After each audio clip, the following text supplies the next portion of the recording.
हिंदू सच्चे ब्राह्मण अपमान नहीं सह सकते हैं। हो सुनने का जिन्हें ताव नहीं वो चुप कैसे रह सकते हैं। और नालायक मौलाना होश में आ, क्यों हमसे लड़कर मरता है, हम जैसे क्रोधी के आगे किस लिए लड़कपन करता है। हमको सीधा ब्राह्मण ना जान, हम दुष्टों के लिए विद्रोही हैं। भृगवंशी बाल ब्रह्मचारी क्रोधी हैं, निर्मोही हैं। मेरे बाबा के फरसे ने खून की नदी बहा दी है। इस आर्य भूमि पर 21 बार दुष्टानी राण बना दी है। विख्यात सहस्त्रबाहु की बाजुएं काटने वाला है और हर देश का विरोधी अब उस फरसे को देखेगा जो खून चाटने वाला है। दो पुरुषों के शुक्राणु से पैदा मनुष्य जो है ना, उससे यही आशा की जा सकती है कि वो देश में कभी ना कभी इस देश की एकता और अखंडता को खंड खंड करने का काम करेगा। चंद्रशेखर रावण के वो जीजा जी रहे होंगे, इसलिए उन्होंने कुछ नहीं बोला।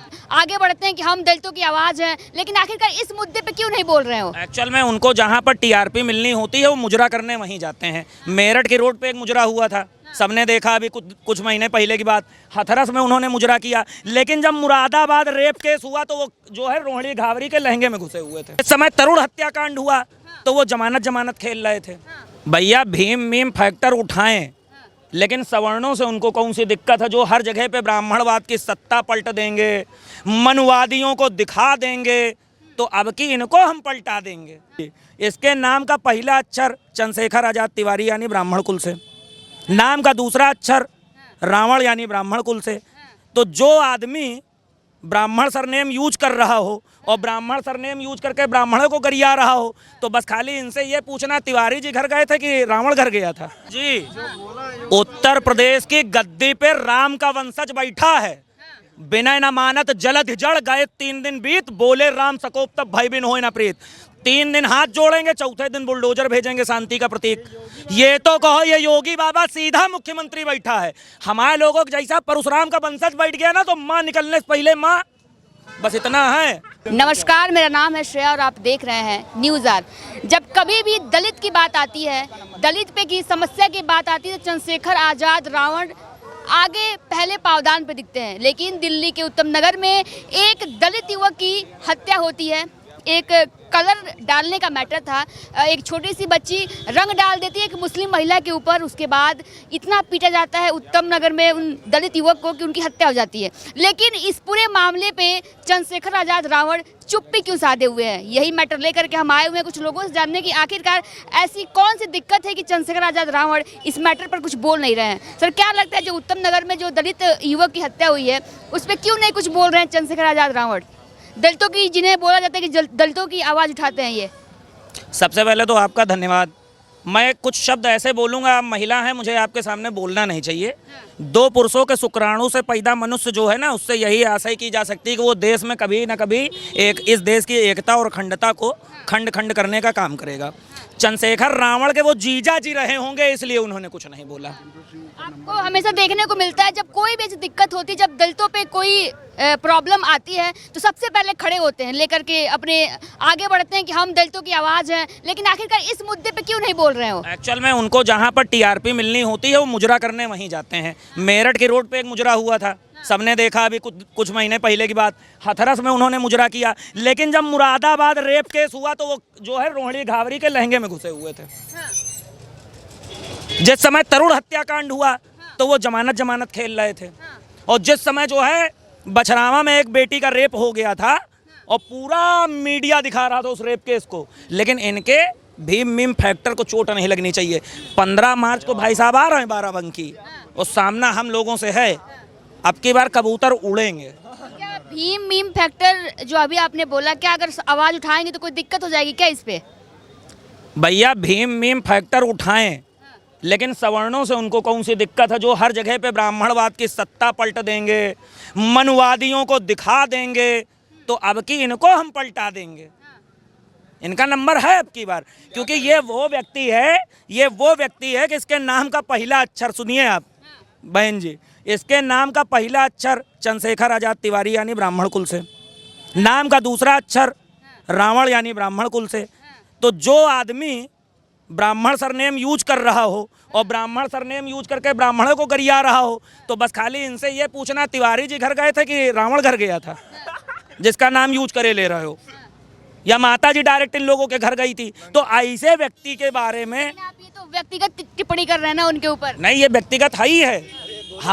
व्यक्तिगत टिप्पणी इसलिए कि हमारे पुरखे अय्यास बहुत थे, ये सब हमारे पुरखों की अय्यासी का नतीजा है जो ये हमारे सामने खड़े होकर बात कर पा रहे हैं। चंद्रशेखर आजाद रावण आपके पुरखों के ऐसे नतीजा है, आप ये कह रहे हैं? ऐसे चूतिए जो पैदा होते हैं देश में, ये जो चंद चूतिए हैं, ये पूर्वजों की अय्यासी का नतीजा है। दलितों की आवाज है कहते हैं। कौन दलितों की? कहा है मायावती जी कौन है फिर? अरे उनको भी तो कहते हैं। मायावती जी दलितों की आवाज नहीं है।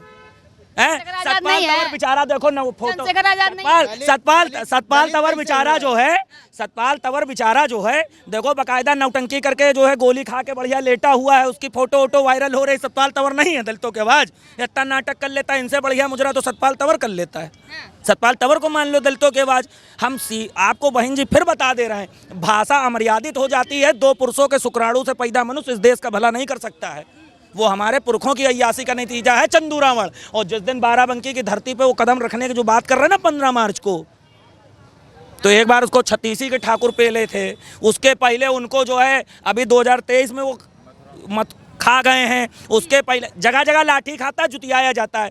22 अप्रैल 2018 को मैं उसको उड़ा के बैठा हूँ धड़कोली में, अब की दोबारा कांड होगा। उड़ा कर बैठे हैं मतलब? बता तो दिए भाई साहब, उनका सम्मान किए थे। हमारे साथ एक ऐसे व्यक्ति हैं जिन्होंने चंद्रशेखर आजाद रावण पे गोली चलाई थी। बिल्कुल, फायरिंग हुए थे और मुकदमा आज तक पंजीकृत है। बस ये है कि वो इतना डरपोक आदमी है कि देवलिया फान के भाग गया था। हम तो चाय पीने पहुंचे थे। गोली क्यों चलाए थे आप?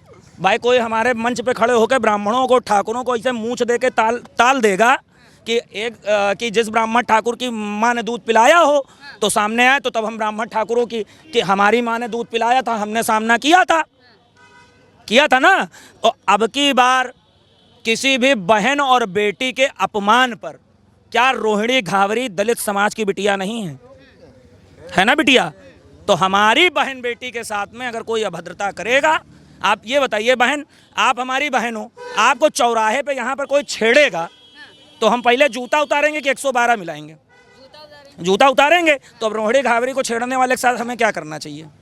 हम जूता उतारेंगे वहाँ पर। आने तो दो, 100 आएंगे ये भाई साहब फार्चूनर से, और उसके बाद 2 गाड़ियाँ आएंगी। एक आएगी 112 हमारे लिए और एक इनके लिए आएगी लाश के वास्ते। लाश के वास्ते बहुत बड़ी बात बोल रहे हैं ये। अभी दिल्ली में तो दलित एक मरा है, जो तरुण की हत्या हुई ना, दिल्ली में जो हत्या हुई तरुण की हुई ना, तो ये वहाँ क्यों नहीं जा रहे हैं? चंद्रशेखर रावण वहाँ क्यों नहीं जा रहे हैं? वही मेरा सवाल है कि आखिरकार दलितों की आवाज चंद्रशेखर आजाद रावण वहाँ क्यों नहीं जा रहे हैं? अभी दिल्ली में जो हत्या हुई, मैं बताता हूँ वो क्यों नहीं जाता है। अभी दिल्ली में तरुण दलित, ये दलितों का नेता बनता है ना, क्यों नहीं जा रहे हैं? ये दलितों, मुस्लिम है ना, उनका समझो मुस्लिम नहीं है, मुस्लिम वो नहीं है, राजनीति समझिए उनकी। नहीं क्योंकि वहाँ जाएंगे चाचा को भी, ये सब चीजें चाचा को अभी मालूम नहीं है। चाचा नहीं, वो बहुत कुछ देख रहे हैं ना। यही अच्छा, ये बताओ, अभी एक और घटना हुई है दलित के लड़के के संग, वहाँ भी तो नहीं गए हैं। बाराबंकी आने की आवश्यकता क्या है? अभी तो ये आ जाइए इधर। अरे आगे से जगह पड़ी ही भैया 50। तरुण की हत्या हुई है, इस पे तो बुलडोजर चल गया। और जो मुस्लिम एक स्क्राइपर था, जो ये जो कबाड़ी वाला काम करता था, फरीदाबाद में मारा गया, उसके यहाँ कब बुलडोजर चलेगा? ये कौन सा न्याय है? ये कौन सा न्याय है? क्या ये जनता न्याय करेगी या कोर्ट बना हुआ है इसके लिए? ना, कोर्ट को न्याय करना चाहिए, इंसाफ उसके माँ के लिए जो शब्द बोला है, उन शब्दों का आप हल्का सा मना। जो बाबा योगी बाबा के माँ के लिए शब्द बोला है ना, माँ के लिए नहीं बोला है, योगी बाबा के लिए बोला गया शब्द। वो जिस दिन मिल जाएंगे ना, जिस दिन कहीं हत्थे चढ़ गए, उस दिन उनको पता चलेगा कि सलीम बोले हैं योगी जी की माता को लेकर। योगी बाबा के माँ के लिए जो शब्द उन्होंने यूज किया है, कभी भाई देवे कहीं इत्तेफाक में मुलाकात हो जाएगी तो उनको पता चलेगा कि दोबारा बोलने के लिए कोई दूसरा सोचेगा 10 बार नहीं 1000 बार।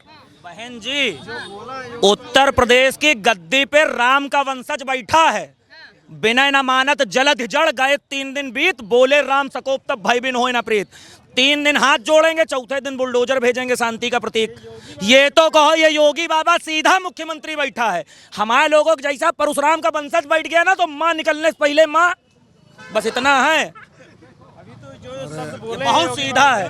कारण ये है कि बात बहन बेटी सनातन और हमारे देश की और हमारे समाज की आ जाएगी, तो कोई माई का लाल हो, 1 मिनट में 60 सेकंड होते हैं, 10वें हिस्से में पेलने की क्षमता है हम लोगों की। रखवाली करते हैं हम लोग, माँ बहन की रखवाली करते हैं, उनकी इज्जत करते हैं, सम्मान करते हैं। हम लोगों में माँ बहन की गाली नहीं दी, ये नहीं, हमारे धर्म में नहीं सिखाया जाता। वो योगी बाबा के लिए जो बोला है ना, दिमाग में इतना तेज नाच रहा है। गोश्त खाने की बात की है। वो जो शब्द वो बोले हैं वो हम दोहरा भी नहीं सकते हैं। अगर जो मैंने दोहरा दिया, मैंने भी जान लो वही चीज़ कर दिया। जो चीज़ बोले हैं ना, कभी मिल गए भाई देवे तो उनको इतिहास गवाह हो जाएगा कि क्या किसके लिए क्या करेंगे अगर मिल गए तो? वो मिल जाएंगे। अब तो अभी क्या बता दे, पहले बताने से क्या फायदा, पहले तो उनकी मुलाकात हो ना। हम तो अब उनका खोज में जिस दिन यूपी की धरती पे आ गए उसी दिन सबसे पहले हम मारेंगे, चाहे जो हो जाए। मिल जाए तो पक्का देख लीजिए। हम ये मौलाना को मार देंगे आप? बिल्कुल पक्का है, 99% पक्का है कि मिल जाएंगे। और जिंदा मारें तो हम अपना नाम बदल देंगे, ठीक है। ब्रांड है योगी बाबा, भारत का ब्रांड है। योगी बाबा भारत के ब्रांड है। क्योंकि ब्राह्मण ठाकुर अपमान नहीं सह सकता, इसका ध्यान रखिए यार। सच्चे हिंदू, सच्चे ब्राह्मण अपमान नहीं सह सकते हैं।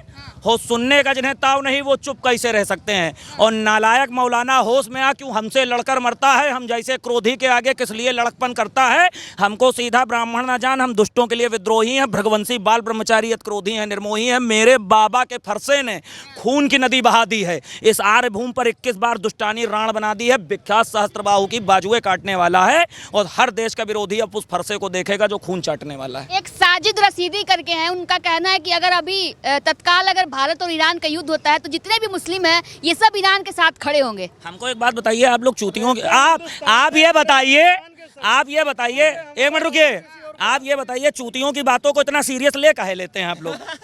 जब बोल रहे हो तो सुनना तो पड़ेगा ना। नहीं, वो चूतिया आदमी है। वो पहली बात सुनिए क्या है, वो चूतिया आदमी है। वो जो मुस्लिम समाज है वो 5 बार नमाज पढ़ता है। साजिद भाई जो है रोज 6 नमाज पढ़ते हैं। 6ठी नमाज कार्यालय में होती है, सपा बसपा वाले वहाँ सजदा मारते हैं। उन्होंने नया खुदा पैदा कर लिया है, तो उनके जैसे चूतियों की बात मत करिए। क्या सपा के कहने पे इस तरीके की बयानबाजियां कर रहे हो? एक बार अभी साजिद रशीदी महाराज की सर्विसिंग की गई थी, डिम्पल यादव के खिलाफ बोल दिए थे, अभी सर्विसिंग करी गई थी, और एक सफाई उसमें नहीं बोला।